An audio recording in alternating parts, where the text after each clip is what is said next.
Olá! Hoje a gente vai falar de um tema que muita gente acha divino, exclusivo, revelado e original: o louvor. A música religiosa, a exaltação ao sagrado. Mas a pergunta que realmente importa é simples: o louvor nasceu na Bíblia? A resposta direta é não. O louvor é muito mais antigo que o judaísmo, muito mais antigo que o cristianismo, e muito antes de qualquer texto bíblico existir, já havia povos cantando, suplicando e exaltando seus deuses. O que a Bíblia fez não foi criar o louvor. Foi organizar, editar e ressignificar uma tradição que já circulava havia milênios. Vamos começar pela fonte. Antes de Israel existir como povo, as culturas do Crescente Fértil já tinham desenvolvido rituais completos de música sacra. Na Mesopotâmia, sacerdotes recitavam hinos para Enlil e Ishtar. No Egito, templos dedicados a Amon, Ísis e Osíris tinham cantos específicos para celebrações diárias. Na Suméria, existiam listas inteiras de hinos litúrgicos usados para louvor, pedido e agradecimento. Ou seja, a lógica de cantar para agradar o divino é muito mais antiga do que qualquer salmo. Para os povos antigos, música não era entretenimento. Era ferramenta de negociação espiritual. Um modo de tentar influenciar o humor dos deuses, pedir fertilidade, proteção, chuva, vitória na guerra. Tudo ritualizado, tudo musical, tudo repetido geração após geração. Quando o judaísmo surge, ele não está começando do zero. Ele nasce dentro desse ambiente.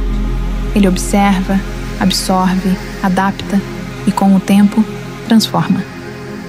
Os salmos são o exemplo mais direto disso.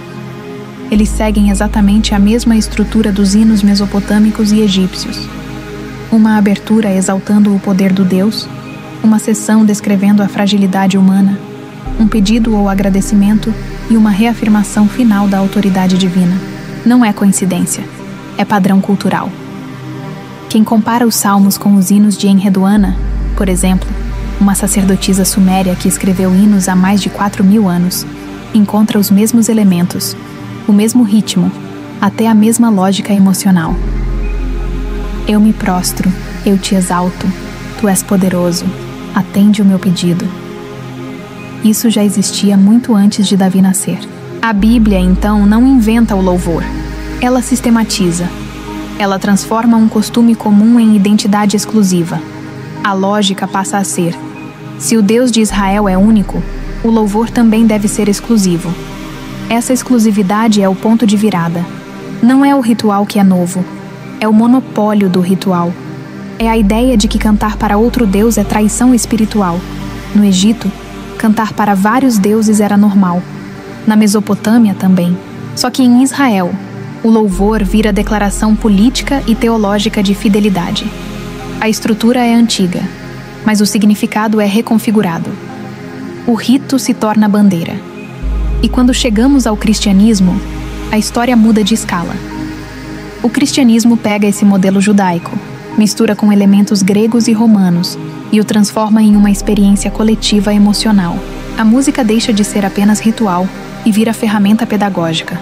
Ela ensina doutrina, cria pertencimento, molda a emoção, reforça a narrativa.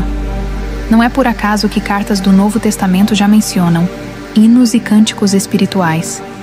Não é novidade, é continuidade.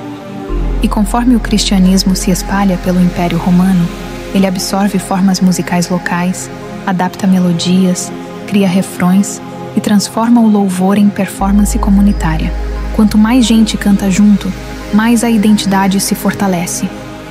Ao longo da Idade Média, isso se intensifica. O canto gregoriano não aparece como revelação. Ele é uma padronização administrativa criada para unificar ritos, não para inovar espiritualmente. A melodia serve à liturgia, ao controle e à memorização. O louvor vira ferramenta institucional. Depois, com a reforma, surge outra etapa: música em língua comum, melodias simples, letras doutrinárias diretas. E mais uma vez, não é revelação, é estratégia. O louvor se torna método de ensino rápido, emocionalmente impactante e extremamente eficiente. Quando chegamos nos séculos 19 e 20, o louvor passa por outro upgrade. A música começa a se misturar com estruturas pop, instrumentos modernos, refrões fáceis, clímax emocional, repetição crescente. O worship contemporâneo é só mais um capítulo dessa evolução. A lógica é a mesma dos hinos sumérios: criar emoção, criar entrega, criar vínculo.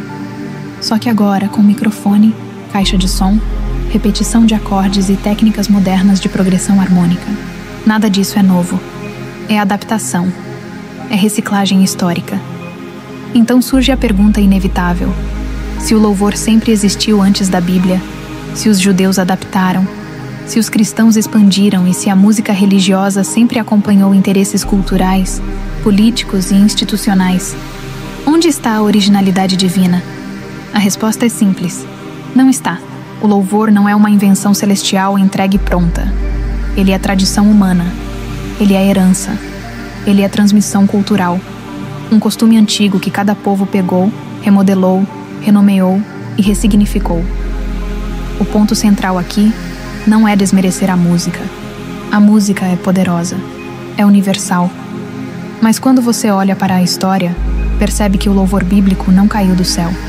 Ele saiu da terra, de povos que já cantavam antes de existir Israel, antes de existir templo, antes de existir Bíblia.